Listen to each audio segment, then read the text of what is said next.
Start करो। दोस्तों नमस्कार। आज हम कृष्णामूर्ति पद्धति से एक ऐसा वीडियो बना रहे हैं जिसमें आपको ये देख करके आश्चर्य होगा कि जो दशानाथ स्वामी होते हैं वो कितना सटीक और सही समय पर में अपना काम करते हैं। तो आइए बिना समय गंवाए हुए हम इस वीडियो को शुरू करते हैं। देखिए, ये एक कुंडली हमने ली है। कुंडली में ये एक जातिका की कुंडली है जिसका डेट ऑफ बर्थ है 28/12/1965। टाइम ऑफ बर्थ 3 बजे सुबह का है और प्लेस ऑफ बर्थ हमने लिया है हाजीपुर, बिहार का। ये सही कुंडली है, ये कोई काल्पनिक नहीं है या कोई ऐसा नहीं है। तो इसके ऊपर में हम अभी गणना करने जा रहे हैं। केपी कुंडली का ये है केपी कुंडली, जिसमें ग्रह की सारी स्थितियाँ दी हुई है। और ये भाव संधि है। भाव संधि मतलब होता है कि ये जो 12 भाव हैं वो 12 भाव किस राशि में बैठे हुए हैं, किस नक्षत्र में बैठे हुए हैं और उनका राशि और नक्षत्र क्या है, इसका ये टेबल है। और दूसरा हमने लिया है जो ग्रह की स्थिति है। ग्रह की स्थिति मतलब सूर्य, चंद्र, मंगल, बुध, गुरु, ये जो ग्रह हैं वो कौन सी राशि में है और किस नक्षत्र में बैठे हुए हैं। इस तरह से ये हमने एक लिस्ट बनाई है। उसी के बेसिस पर में कारकत्व होता है, सिग्निफिकेटर होता है। जब हम कोई भी कृष्णामूर्ति पद्धति में जब हम किसी फलादेश को करने के लिए अग्रसित होते हैं, उस समय में कारकत्व देखना पड़ता है कि किस घर के लिए कौन सा ग्रह सिग्निफिकेटर है। मतलब कौन सा हाउस में एक पर्टिकुलर जो प्लेनेट है वो काम करेगा। हर हाउस के लिए हर प्लेनेट तो काम नहीं करेगा, लेकिन हर प्लेनेट को जो ये सौर मंडल है उसमें एक ये दिया गया है कि आप इस घर के लिए ही कारकत्व का काम करेंगे। तो ये हमने एक सिग्निफिकेटर का एक टेबल बनाया है। इसमें सूर्य देखिए 1 और 2 नंबर हाउस का सिग्निफिकेटर है, मतलब कारकत्व है। चंद्रमा जो है वो 4, 7 और 10। इसका मतलब ये होता है कि सूर्य सिर्फ और सिर्फ इस जातिका के लिए 1 और 2 देखिए हाउस नंबर 1 और 2 ये इसके लिए वो काम करेगी। देखिए चंद्रमा जो है वो 4, 7 और 10 के लिए काम करेगा। मंगल सिग्निफाई कर रहा है 2, 3, 4, 7 और 10। इसका मतलब ये हुआ कि मंगल 2, 3, 4, 7 और 10 से रिलेटेड जो भी काम होगा उसी काम को वो करेगा। बाकी और किसी घर के ऊपर में ना तो उसका कोई अधिकार है, ना ही उसकी कोई दृष्टि है और ना ही उसके संबंध में मंगल को कोई चिंता है। सिमिलरली बुध को देखिए, बुध इस कुंडली में 1, 9, 11 और 12 इस घर को छोड़ करके इसका और कुछ काम नहीं है। सिर्फ और सिर्फ ये 4 घर को बुध देख रहा है। गुरु देख रहे हैं हाउस नंबर 2, 3, 5, 6, 7 एंड 8। और गुरु को इन घरों के अलावा, इन भावों के अलावा और किसी घरों से कोई मतलब नहीं है। आगे शुक्र को देखते हैं। शुक्र 1, 3, 4, 8 और 10 इन भावों के ऊपर शुक्र का भावों को शुक्र देख रहे हैं और इसके अलावा और किसी भी घर से उनको कोई मतलब नहीं है। सिमिलरली देखिए शनि 4 और 7 को देख रहे हैं। राहु 2 और 7 के कारक हैं और केतु 1 और 4 के कारक हैं। हमने जातिका की दशा ली है। जब जातिका का जन्म हुआ था वहाँ तब से लेकर के जन्म हुआ है 1965, उस समय से लेकर के 1/8/1982 तक राहु की महादशा चल रही थी। तो इसके ऊपर में अब हम गणना करते हैं। अब देखते हैं कि उस जातिका की जो शादी हुई वो किसके नक्षत्र में कैसे और सही समय से हुआ कि नहीं हुआ, इस चीज़ को हम अभी कैलकुलेशन करेंगे। तो देखिए जातिका का जो जन्म है 28/12/1965 को जातिका का जन्म हुआ है। अब किसी भी जातक या जातिका की शादी को देखने के लिए कि कृष्णामूर्ति पद्धति में ये रूल है कि if 7th cuspal lord with his star lord and sub lord signifies house number 2, 7 and 11, house number 2, 7 and 11, तो उस दशा और अंतर दशा में जातक या जातिका की शादी होगी। तो चलिए हम देखते हैं अभी 2, 7 और 11, 2, 7 और 11 को कौन कौन सा ग्रह सिग्निफाई कर रहे हैं। तो अब देखिए सबसे पहले हम क्या करेंगे कि 7th कस्पल सब लॉर्ड को देखेंगे। 7th कस्पल सब लॉर्ड, ये देखिए ये हुआ 7th, ये जो भाव है ये 7th, ये 7th कस्पल सब लॉर्ड हो गया। और उसके जो नक्षत्र स्वामी है, नक्षत्रांश स्वामी है वो बुध है, बुध। अब देखिए तो इसमें अब हम इसमें कैलकुलेशन कैसे करते हैं। 7th कस्पल सब लॉर्ड इज, चलिए बुध है। अब देखिए बुध जो है हमको कौन कौन सा हाउस को सिग्निफाई कर रहा है। देखिए बुध यहाँ पर देखिए 1, 9, 11 और 12, 1, 9, 11 और 12 को सिग्निफाई कर रहा है।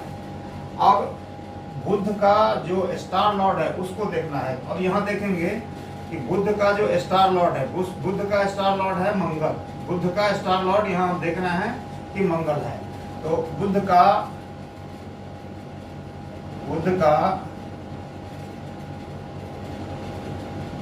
स्टार लॉर्ड मंगल, वो हमको दे रहा है, देखिए मंगल दे रहा है 2, 3, 4, 7 और 10। 2, 3, 4, 7 और 10, मतलब इन भावों को, मंगल इन भावों को सपोर्ट कर रहा है। अब देखिए ये बुध है, और बुध का जो सब लॉर्ड है, ये देखिए बुध मंगल हो गया, और बुध का जो सब लॉर्ड है सॉरी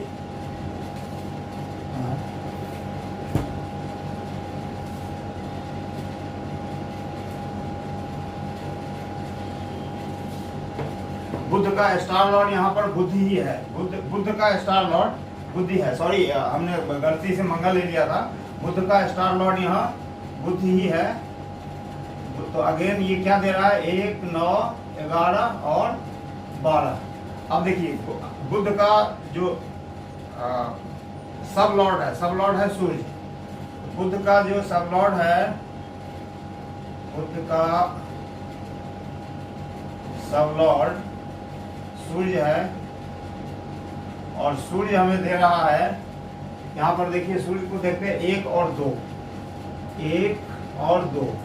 अब देखिए ये सारे बुध अपने स्टार लॉर्ड और सब लॉर्ड के सहायता से इन सारे घरों का भावों का कारक बनता है। तो कौन कौन सा है, देखिए 1, 1, 1, 9, 9, 11, 11, 12, 12। अब देखिए 1, 2, 9, 11 और 12। देखिए ये हो गया 1, 2, 9, 11 और 12। अब इसमें हमको चाहिए क्या, 2, 7 और 11। तो 2, 7 और 11 में हमको 2 मिल जा रहा है, अब 11 हमको नहीं मिल रहा है। तो क्या जातका की शादी नहीं होगी? शादी तो होगी, क्योंकि शादी तो जीवन की इंपॉर्टेंट घटना है और शादी तो होना ही होना है। तो अब इसमें हमको 7th भाव तो मिल नहीं रहा है। अब हमको ये देखना है कि इसकी महादशा कौन सी चल रही है। तो उस समय में जिस समय में ये कैलकुलेशन किया गया था, या जिस समय की ये बात है, उस समय राहु की महादशा चल रही थी। अब एक बार जरा राहु को देखते हैं कि राहु क्या सिग्निफाई कर रहा है। तो राहु यहाँ पर सिग्निफाई कर रहा है 2 और 7। राहु यहाँ दे रहा है 2 और 7। अब देखिए 2 और 7, तो हमारा जो सबसे इम्पोर्टेंट भाव 2 है फैमिली का। मतलब अगर कोई भी प्लेनेट 2 नंबर हाउस को सिग्निफाई कर रहा है, तो इसका मतलब है कि उसके फैमिली के बारे में उस प्लेनेट को चिंता है, और वो फैमिली के बारे में सारा कुछ वेलबींग करेगा। और 7 नंबर तो शादी की है। तो यहाँ राहु हमको क्लियरली 2 और 7 दे रहा है, 2 और 7 दे रहा है। और जो 7th कस्पल लॉर्ड है वो हमको 2 और 11, देखिए 2 और 11 दे रहे हैं। तो अभी हमको 2 मिल गया और 11 मिल गया, 2 मिल गया और 7 मिल गया। तो अब हमको यहाँ पर कल देखना यह है कि ये सबसे स्ट्रॉन्ग क्या है, मतलब कौन से प्लेनेट स्ट्रॉन्ग है। बुध अपने स्टार लॉर्ड और कस्पल सॉरी सब लॉट सारे को मिला करके हमको दे रहा है, जो शादी के लिए चाहिए वो 2 और 11 दे रहा है। अभी हमको 9 और 12 से कोई मतलब नहीं है, इससे कोई मतलब नहीं है, हमको 2 और 11। और राहु को देख रहे हैं कि राहु क्लियरली 2 और 7 जो कि शादी का क्लियर भाव है, और राहु की महादशा भी चल रही है। तो इसका मतलब ये तय है कि राहु की महादशा में ही उस जातिका की शादी होगी। अब देखिए, अब राहु की महादशा में जब उसकी शादी होगी तो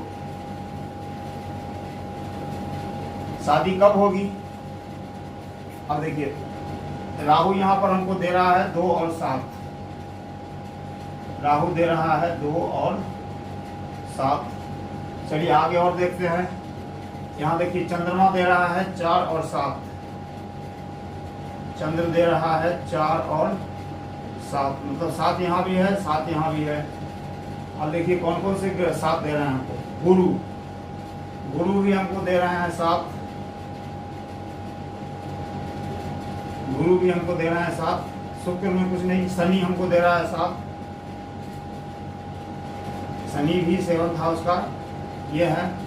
तो देखिए अभी कितने ग्रह हो गए। राहु दे रहा है 2 7, चंद्र दे रहा है 4 7, मंगल भी दे रहा है, लेकिन मंगल भी सपोर्ट कर रहा है 7th हाउस को। मंगल हमको दे रहा है 2 3, 2 भी दे रहा है और 7 भी दे रहा है, 2 भी दे रहा है और 7 भी दे रहा है। गुरु भी हमको 7 दे रहे हैं और 2 दे रहे हैं। राहु भी 2 7 दे रहा है। सब ये देखिए, सब ये हो गया। अब हमको इसमें से देखना है, क्योंकि राहु की महादशा चल रही है और राहु 2 7 दे रहा है, तो राहु की महादशा में शादी होगी, ये तो एकदम तय है, इसमें कहीं कोई डाउट नहीं है कि राहु की महादशा में शादी नहीं होगी। अब हमको देखना है कि राहु के किस अंतर प्रत्यंतर और सूक्ष्म और प्राण दशा में शादी होगी और शादी का डेट क्या होगा। अब देखिए, राहु 2 और 7 दे रहा है, तो ये तो हो गया कि राहु की महादशा में शादी होगी और राहु की महादशा चल भी रही थी उस समय। अब जिस समय में इस जातिका की शादी हुई है, शादी का डेट था आपका 25 जनवरी 1981, जिस समय में राहु की महादशा चल रही थी। और उस समय में राहु की महादशा थी। राहु की महादशा में चंद्रमा की अंतर्दशा थी, चंद्रमा के अंतर्दशा में बुध का प्रत्यंतर दशा था, बुध के प्रत्यंतर दशा में गुरु का सूक्ष्म दशा था, और गुरु के सूक्ष्म दशा में शनि का प्राण दशा था। तो अब देखिए, राहु चंद्र बुध गुरु और शनि, राहु चंद्र शनि और मंगल। बुध के बारे में तो पहले ही बता दिए हैं कि बुध हमको दे रहा था, बुध जो है 7th का कस्पल सबलॉर्ड है, तो कस्पल सबलॉर्ड होने के नाते 7th हाउस बुध नहीं दे रहा था, लेकिन 2 और 11 हमको दे रहा था।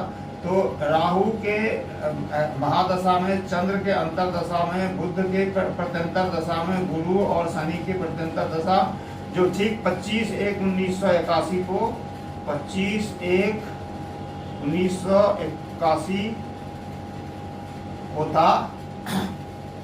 सिर्फ 23 तारीख से लेकर 23 से लेकर के 23/1/1981 से लेकर के 23/1 से लेकर के 25/1 तक ये दशाएं चल रही थी। और ठीक 25 तारीख को जब राहु जाने के स्टेज में था, उस समय में इस जातिका की शादी हुई 25 जनवरी 1981। तो हमारा कहने का भाव अर्थ ये है कि राहु की अगर जन्म का विवरण सही हो और सटीक हो, अंतर नहीं होना चाहिए। अगर जन्म के विवरण में कोई अंतर हो गया तो फिर गणना करने में भूल हो जाती है और गणना सही से नहीं हो पाती है।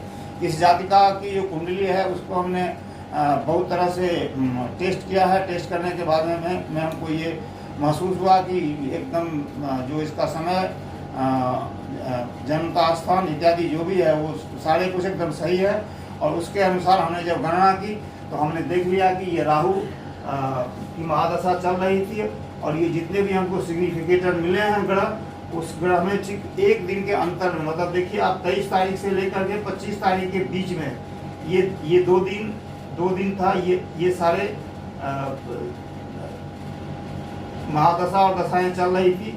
और ठीक देखिए 23 तारीख से लेकर के 25, ये 2 दिन के अंतराल में ये शादी हुई। तो हमारा कहने का मतलब तात्पर्य ये है कि अगर सटीक जन्मपत्री हो तो जीवन में कोई भी घटना किस डेट को घटित होगी, इसकी भी गणना की जा सकती है, इसमें कहीं कोई संदेह नहीं है। और ये संभव है सिर्फ और सिर्फ कृष्णामूर्ति पद्धति के बेसिस पर में। आज के लिए इतना ही, मैं दूसरा वीडियो बनाऊंगा, तब तक के लिए नमस्कार।